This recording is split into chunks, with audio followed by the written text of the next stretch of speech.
हरे कृष्ण, राधे राधे। और एकादशी की बहुत बहुत मुबारक हो।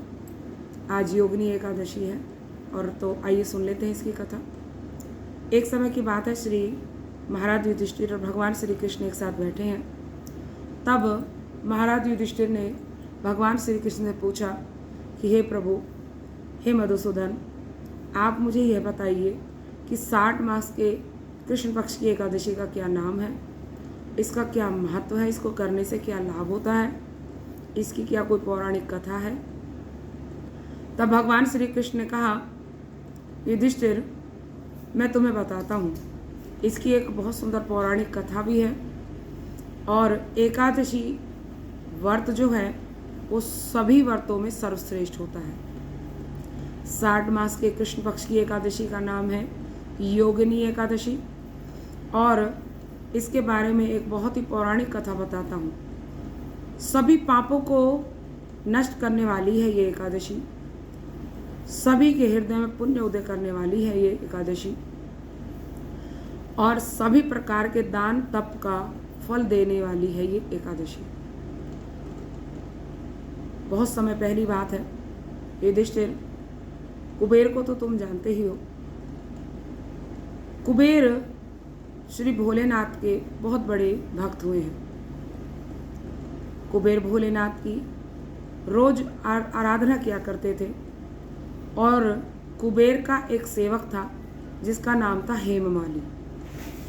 उसकी स्पेशल यही ड्यूटी थी, उसकी यही काम था कि वह मानसरोवर से रोज फूल लेके आया करता था और उससे कुबेर भगवान भोलेनाथ की अर्चना पूजा सेवा किया करते थे। रोज मानसरोवर से फूल लाकर अपने महाराज को, कुबेर को दिया करता। एक दिन जो हेममाली है फूल तो लेके आ गया, परंतु अपने घर में उसकी जो पत्नी थी वो बहुत सुंदर थी। वो अपनी पत्नी से बहुत प्रेम करता था, उसकी पत्नी भी उससे बहुत प्रेम करती थी। और जब फूल लेके आया तो आज उसकी पत्नी ने बड़ा सुंदर श्रृंगार किया हुआ है और वो काम आसक्त होकर और फूल ले जाना भूल गया और अपनी पत्नी के साथ रमण करने लगा। जब पत्नी के साथ रमण करने लगा, उसको ध्यान ही नहीं रहा समय का। उधर कुबेर की जो पूजा अर्चन जो भोलेनाथ की किया करता था वो नहीं हुई है आज। वो कुछ समय तक तो बाट देखता रहा, इंतजार करता रहा, लेकिन अब दोपहर का समय भी निकल गया। सुबह से दोपहर हो गई और अब जो कुबेर है वो थोड़ा सा उसके लिए चिंतित भी हुआ, थोड़ा क्रोधित भी हुआ। चिंतित इसलिए हुआ, पता नहीं किस वजह से नहीं आया। क्रोधित इसलिए हुआ कि समय पर फूल क्यों नहीं लेके आया। तब उसने अपने एक दूत को भेजा कि जाओ उसके घर जाकर खबर लो वो आज आया क्यों नहीं। तब दूत ने घर जाकर देखा कि वह तो अपनी पत्नी के साथ आसक्त है और रमण में व्यस्त है। यह बात उसने कुबेर को बताई, जिससे कुबेर बहुत नाराज हुए। कुबेर के हृदय में बड़ा क्रोध उदित हुआ और तब कुबेर तो फड़फड़ाने लगा। अभी उधर जब अपनी पत्नी के कामना से आसक्त वहाँ से विमुक्त हुआ, समय बीत गया। अब उसको कुछ चेतना हुई और वो घबराने लगा। देखा समय बहुत अधिक हो गया है, आज फूल नहीं गए और महाराज कुबेर अवश्य ही बड़े क्रोधित होंगे। इससे भयभीत होकर भी वह हाथ जोड़कर क्षमा याचना के लिए कुबेर के निकट पहुंचा, लेकिन कुबेर का क्रोध तो बहुत बड़ा चढ़ा हुआ है। उसने देखते ही कहा, रे दुष्ट, रे पापी, रे तू स्त्री कामासक्त दुष्ट, तेरे कारण आज मैं अपने भोलेनाथ की अर्चना नहीं कर पाया। जा, तुझे मैं श्राप देता हूँ। तुझे इस चमड़ी से बड़ा प्रेम है ना, तो जा, इस चमड़ी में 18 प्रकार के कुष्ठ रोग हो जाए। हेम मालिक तुरंत, और तू स्वर्ग से गिर जाए। और हेम मालिक तुरंत ही शापग्रस्त हो गया। शरीर में अनेकों प्रकार के कुष्ठ रोग हो गए और बड़ा दुखी हुआ। अब पत्नी सहित वह धरती पर विचरण करने लगा। अभी जब शीत बदलती है, ऋतु बदलती है, और भी अधिक कष्ट होता है। वो दिन रात सो नहीं पाता है, उसके शरीर में इतना दर्द रहता है। एक दिन क्या हुआ, हिमालय पर्वत के आसपास ये घूम रहे थे और उसी समय मार्कंडेय ऋषि की गुफा के निकट पहुंच गए। इन दोनों ने मार्कंडेय ऋषि का दर्शन किया और मार्कंडेय ऋषि के निकट पहुंचकर और दंडवत प्रणाम किया और मार्कंडेय ऋषि के सामने फूट फूट कर रोने लगा हेममाली। हेममाली ने कहा, हे प्रभु, मुझे कुछ ऐसा उपाय बताइए कि जिससे मैं इस रोग से दूर हो सकूं, इस रोग से मेरा बचाव हो जाए, मैं इस रोग से मुक्त हो सकूं। तब श्री मार्कंडेय ऋषि ने कहा, ये तो अवश्य ही किसी के श्राप का कारण है, अन्यथा ऐसा कुष्ठ रोग हमने आज तक नहीं देखा। तब सारी बात हेममाली ने बताई कि मुझसे क्या गलती हुई थी और इस प्रकार से ये सब हुआ।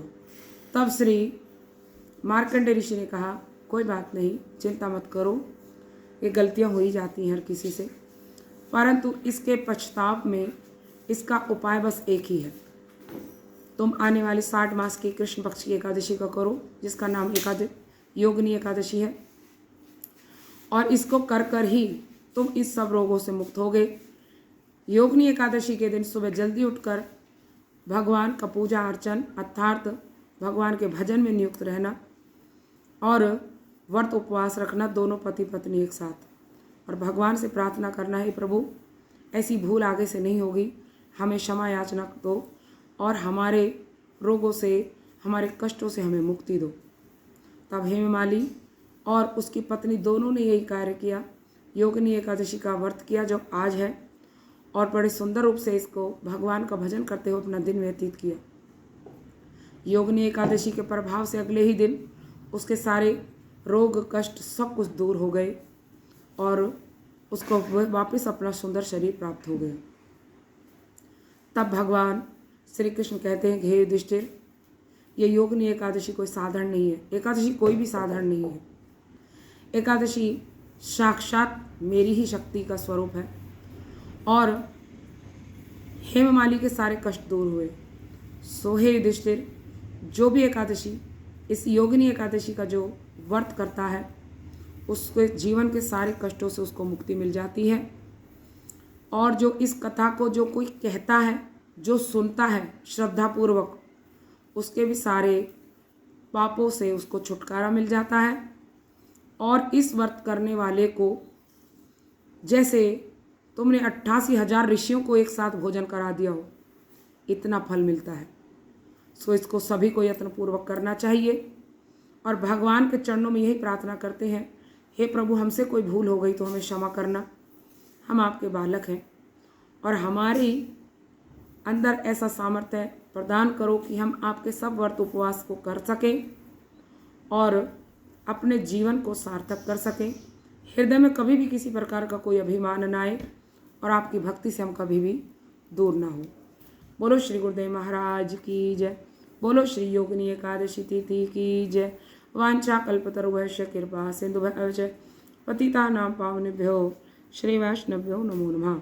हरे कृष्ण। बोलो श्री गुरुदेव महाराज की जय। राधे राधे।